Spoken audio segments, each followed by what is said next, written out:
apply drop cap in margin of the document, not inside the document. You click insert menu as usual. You come to drop cap. You see, you say let's use direct method now. You click, instantly it appears. Now you can just format. Let's apply embossment and others to see how it looks like. Now you highlight, you go to home,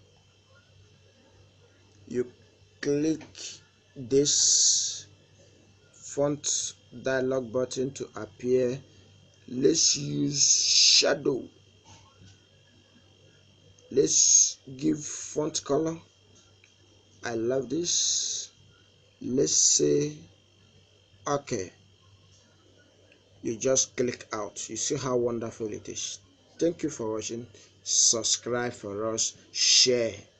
Thank you and God bless you.